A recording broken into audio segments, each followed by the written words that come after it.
Hey guys, what's going on, friends and family? My name is Skylent, and I really like fighting games. I like them a lot. Now, generally, I'm more of a fan of like MOBAs or team-based games, but fighters are still really cool. I love the interaction of different characters, different move sets, and combos and stuff like that. And I do like mechanically intensive play. I truly, honestly do. But in my opinion, I kind of wish that more fighting games were a little bit more original, but that's a whole nother video. Today we're talking about specifically fighting games on the platform PC, on personal computers. Now, generally, these are on Steam. In fact, I think all of them are pretty much on Steam. Now, you can actually play some fighting games for free. You got to go and get Dolphin, and you can play, I think, Melee, Smash Bros. Melee for free. I mean, I don't know the legality of that, but yeah, you can play online for free, so that's cool. But for the most part, a lot of games, or most of them, almost all of them, 99% of the fighting games that get ported over are going to be on Steam. So yeah, they get a lot of visibility. They really do. A lot of the times they're plastered right on the front page as soon as they come out. I know Dragon Ball Xenoverse did. I know the Naruto Shippuden series did. We also got Guilty Geared, XR'd, Revelator, or some bullshit. So we get all the different kind of fighting games now this year, and I think it kind of started last year, but really this past year, 2016, we've gotten a lot of fighting games for PC. I think the only super big one that is kind of somewhat popular is going to be Killer Instinct for Xbox One, but I also believe that's cross-platform play. So yeah, you got to get that. You got to get that on the Windows Store. So you need specifically the Windows Store, and there's a whole slew of problems with that. But anyways, yeah, so fighting games on PC, mostly going to be on Steam. They are pretty visible now, and I will say that's a good thing. It's a good thing that the populations are growing, kind of, but here we go. We're going to start talking about why fighting games on PCs fucking suck. No matter how much visibility they get, they still are never going to have the population of the console versions. Not only that, but the console versions tend to be just better. They're made for consoles, so the ports are always going to be most likely just bad, just worse, or whatever word you want to use, just all in all not as good. Now sometimes, like I know with, I think Naruto Shippuden 3 Full Burst, we actually were able to do a little bit of modding, kind of, sort of, and it ran pretty okay. It was actually okay. But then after that, the game that came after that, number 4, I think, was just not great. It was not great. There is a couple other games that just, like Mortal Kombat X, just really fucking slandered the name of fighting games, the ports on PC. And yeah, Mortal Kombat X was pretty much garbage for like the first year. I actually bought that game day one, and I was tremendously disappointed. Anyway, so there's a lot of fighting games that the ports are just bad. They're just bad. So on PC, most likely, they're just not going to be good. Now, that's normally, I wouldn't mention that, but it is so prolific that the ports are bad and worse on PC that I have to mention it. And even then, normally, maybe I would let it slide, because a good game is going to have a good port, right? So I think maybe Guilty Geared is actually pretty good on PC. Now, that's still a bad thing, though, okay? Even if just a few games are good ports, because there is that stigma that they're mostly bad ports, and they're mostly not great, and they actually cost a lot of money. They really do, and that's actually another topic, but it's really hard for people to get into fighting games, period, and then the price it costs, and then the stigma that maybe it's not going to be a good port, and even if the game does have good reviews, which sometimes they do, it's still not quite enough to get people into the games. And so the second point, other than just being generally bad ports, is because of all the stigma, well, the populations aren't that great. Of course, it's actually a lot easier for people to play on consoles because you already have really good compatibility with fighting sticks, with the game pads, especially if you're on PS4. I think most people play competitively fighting games on PS4, except for Killer Instinct, because it's not on PS4. But yeah, the PlayStation 4 controller is like the fighting gamepad. It's pretty freaking decent. Not only that, but PS4 is pretty cheap. All the games run swimmingly, like they should run almost perfectly on the PS4. They're fighting games. They don't need too much, they don't need too much oomph to kind of just handle everything on the screen, unless maybe you're playing something like Dragon Ball, fucking, who knows, Hyper Kamehameha shit. Sometimes maybe that can bog it down, but for the most part, the one thing that really hinders these fighting games isn't going to be the graphics, okay? So you can totally play on a cheap console, and here's another point about how cheap fighting games are. You can purchase a fighting game, let's say Street Fighter V, okay? You can purchase it maybe even for $60 day one. And then you can go to GameStop and return it. You can trade it, you can sell your game, and so it's not really like you paid a full $60 for that. However, on PC, for Steam, download only, yeah, they're pretty much fucking stuck with that. You just spent $60 on a game that might be broken, that might not have any population within a month, that will probably not be competitive on the platform that you're playing it on, and just, oh my god, just so many problems. So that is a big issue, absolutely. Now, another issue, and this is kind of more the fault of just fighting games overall, is that generally fighting games tend to be kind of like sports games, as in, or like Call of Duty. Well, I guess it's kind of an esport, right?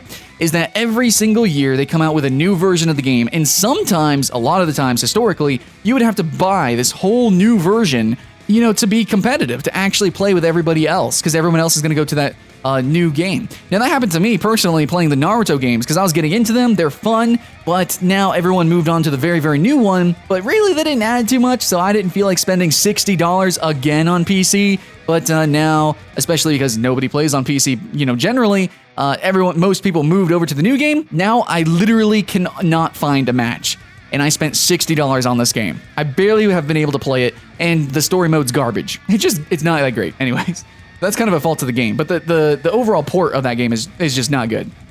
Now, I'm not going to complain about specific games, really, because a lot of these issues do kind of spread out. Now, oh yeah, I will say, Mortal Kombat has actually released Mortal Kombat XL.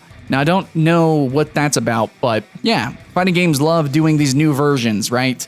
Like Street Fighter used to do like 2, and then Street Fighter 2 like Turbo, and then like Alpha fucking Omega, I don't know, dude. Like, there's so many different versions for these different fighting games. Now, I know that they are turning or tuning down that, you know, the overall industry is kind of slowing down just a little bit on that. Normally, whenever you buy these new editions, it's just like you're buying the base game, but you're also getting all the DLC at the same time. And it's just kind of a way to re-promote the game, you know, kind of like a re-release, but it's not a new title. And that is a good thing. That's what I want. However, I would really think, and I feel that it would be really great for fighting games if they honestly transition to free-to-play. These sport games that have consistent updates, that have consistent DLC that you need to purchase and buy into cosmetic or new characters or otherwise. In fighting games, since you're only playing as single characters, it's really not pay to win, you know, to have new characters on, you know, added to the roster and that they cost money. I think that's kind of fine. That's cool. It's been done for a while. I don't think many people complain about it. It's very cheap anyways. But it really doesn't make sense that we have to, like, every year or every other year is buy $60 and then all this DLC. And then the next year, we got to get a whole new game and then a whole new DLC. And that's just ridiculous. And you cannot expect that from the PC audience, which has all these issues already and just the population is dead. Okay, so there's a couple of things that I really want to see for fighting games coming to PC. I want to see cross-platform play. There's absolutely zero reason why that can't happen. It's really, well, I mean, it's kind of, you know, to the fault of Sony and Microsoft.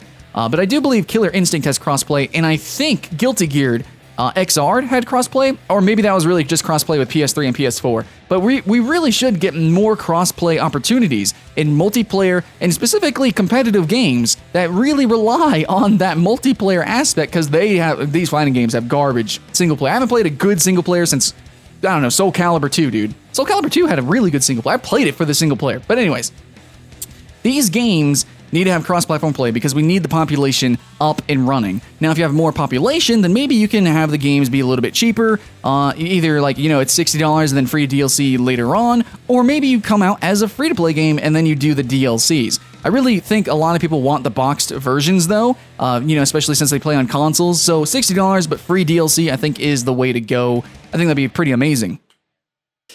Yeah, wow, I didn't think I was going to talk this much about it, but I think there's a lot of issues also that maybe it's not really the fault of any single person, but there's a whole lot of faults just spread out, okay? So I think I mentioned that fighting sticks are more compatible more often on PS4 or, you know, just consoles, period. That, you know, that could be like to the fighting sticks kind of fault. It's to, you know, certain fighting games, just they're not programmed quite right, or the port glitches out, or maybe it's just fucking Steam fucking up, because I don't know, man. Hey, Steam did just enable PS4 compatibility for the PlayStation 4 DualShock, so heck yeah, that's hype. So I'll be playing some fighting games with that.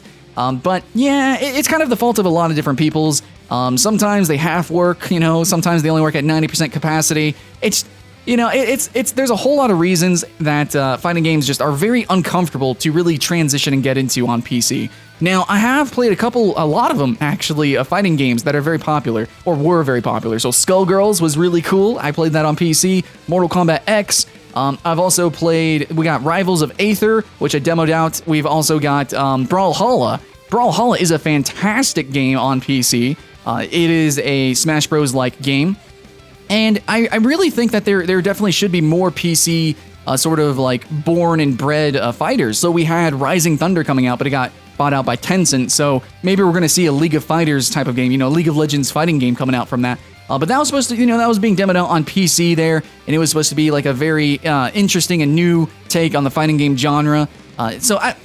It just really sucks. Now, and in closing, guys, I will say that generally, for some fucking reason, I have no idea why, I feel like it should be the opposite, but the netcode for consoles seems to be so much more consistent. And maybe it is because the consoles themselves are generally the same. The performance is identical generally. I don't know about this generation because we have multiple different kinds of console, but whatever. So maybe the netcode is a little bit easier, plus they are using like Xbox servers and PlayStation servers, which you do pay for like, what, $7 a month or something like that? So maybe that's why netcode is better. But for some reason on PC, which we should be able to have our own servers, and fuck peer-to-peer, dude. Peer-to-peer is garbage.